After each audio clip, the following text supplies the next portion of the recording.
This video is sponsored by Professional Photographers of America. Today, I'm gonna share my top 5 reasons that I believe mirrorless cameras are better for portrait photography beginners. Without wasting any time, let's jump into the first reason on my list, and that's something called WYSIWYG, which stands for what you see is what you get. Before explaining why this is awesome, let me first describe how a standard DSLR camera works. When you're taking a portrait, you're doing so by adjusting the aperture, shutter speed, white balance, and ISO to get an image that is exposed properly and looking good. That is, unless you're using auto, where the camera does all of that for you. As you're taking a photo and looking through the camera's optical viewfinder, you'll notice that when you adjust those settings, nothing really happens. Everything appears the same within the viewfinder, and you really have no idea if the settings you've entered will give you the look that you're aiming for until you take the shot and review it on the back of the camera. With a mirrorless camera, what you see is what you get, thanks to a feature called Live View. As you make adjustments to your camera settings, you're able to see what those settings are doing to your image before you press the shutter. This means that if the photo doesn't look the way you want it to look through the viewfinder, you can make changes and see how those adjustments are affecting your image. Doing this is going to save you a ton of time in learning and understanding what adjusting each setting can do given your specific shooting conditions. It's a lot like taking a photo with your cell phone, but with the added bonus of being able to tweak your images as you learn the art of photography. The second reason is what I call new age chimping. You see, because DSLR cameras don't have that WYSIWYG functionality, you end up having to take a photo, pause for a second while you play back the image, only to find if the settings you dialed in gave you the results that you wanted. This is commonly referred to as chimping, where you play back your image on the LCD and review how your photo turned out. In a portrait session, that moment that you're taking to review your photographs creates this break in the rhythm of your photo shoot. Imagine what the person being photographed feels as you sit and stare forever, or what seems like forever, at the back of your camera. I've got a funny story about this actually. I remember way back when I first started, I was asked to bring my DSLR to a family function. I'm sure you guys can relate, and take photos at this event. I got these 2 family members together to take their portrait, and after taking the shot, I played back the image to see how it came out. I remember looking at the photo and not being happy with it, but it kind of took me a second to figure out exactly what it was that I didn't like. Well, this family member decided that they wanted to try and take the camera out of my hand to help me with the settings, since it looked like I was struggling. Now, listen, I don't know about you guys, but that infuriated me. First, I don't want you to ever take the camera out of my hands for any reason. I mean, if it's on fire, that's one thing, but don't take the camera out of my hands, ever. Don't do that. Like we're gonna have a fight if that happens, okay? If you're going to do that, we're fighting, okay? But for real though, the funny thing is that they weren't technically savvy anyway, so I don't know what they thought they were going to do to try and help the situation that they misread. So, I don't know, but that was kind of a little bit on me though, since that 20 seconds or so of me staring at the back of my camera was what prompted them doing that. Now here's what's cool with a mirrorless camera. We talked about the fact that you're going to be able to see what your shot is going to look like before you take the photo, but a great feature to these cameras, thanks to the electronic viewfinder, is the ability to do an automatic review of your images after you've taken them. On my mirrorless cameras, I set them up to give me a 2-second preview of the last image that I shot. I could actually keep the camera up to my face the entire time and still review the image through the viewfinder.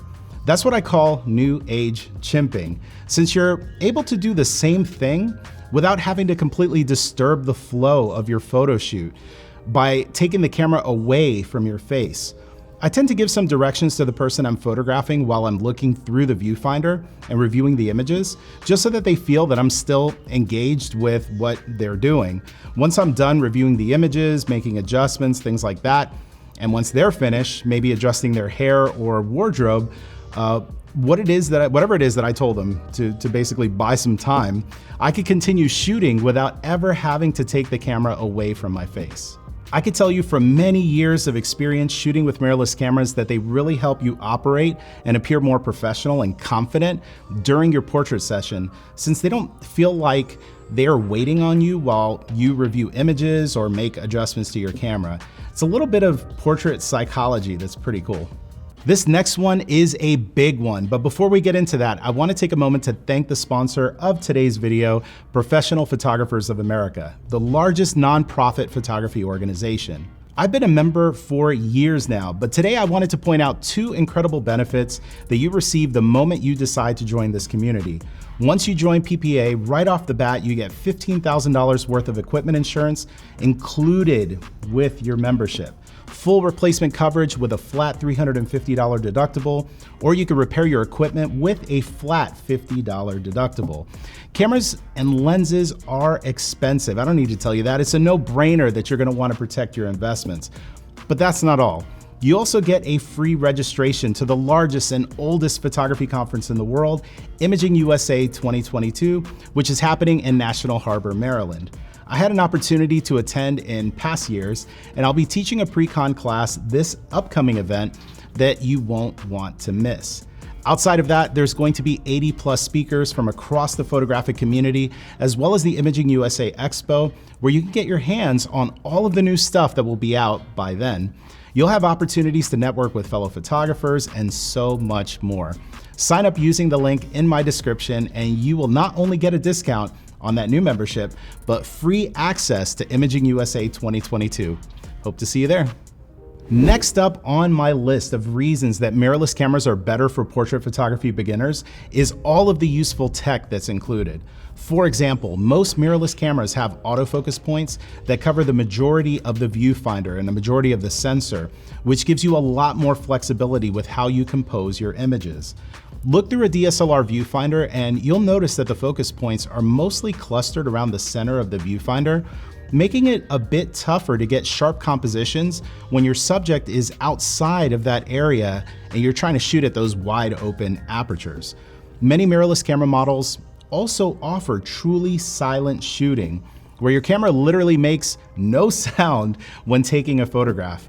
If you've ever taken street portraits or you've shot a wedding, this is a clutch feature that you won't want to live without after you've had it. On my Sony cameras, many of them have NFC or near field communication. Let's say that you want to transfer your photos to your phone so that you can share it online or wherever. If your phone has NFC, you can simply transfer those images by tapping your phone on the side of your camera using their app. Something that I rarely hear YouTubers talking about when they discuss the differences between DSLR and mirrorless cameras is how far the tech has come when it comes to lenses. Nowadays, the motor technology that's inside of lenses like Sony's G Master series, they are so fast and so accurate, there really isn't any room anymore to not get a technically sharp and proper image.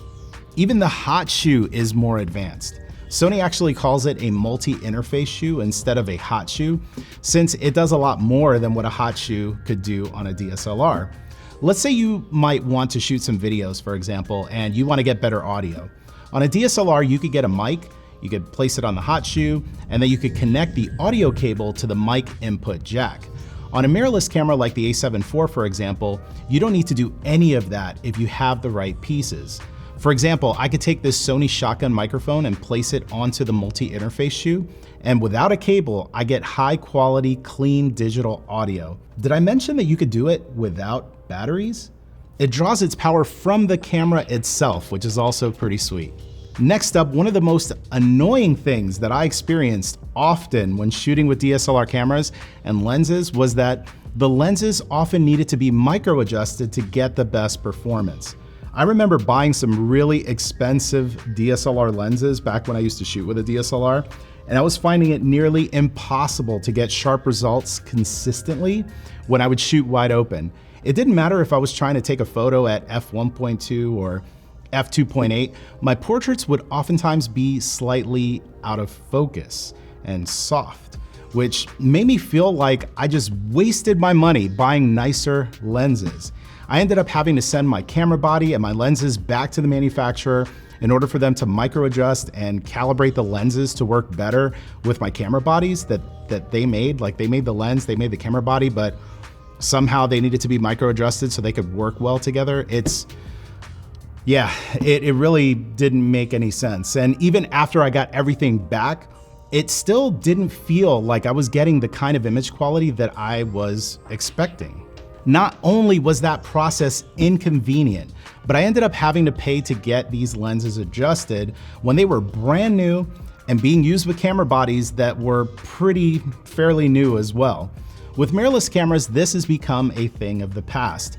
I've never had any of my cameras or lenses micro adjusted, and I've been able to shoot with all kinds of camera bodies over the last 6 years reliably at those wide open apertures that some of my favorite lenses offer. It makes investing in quality glass down the road a more exciting prospect.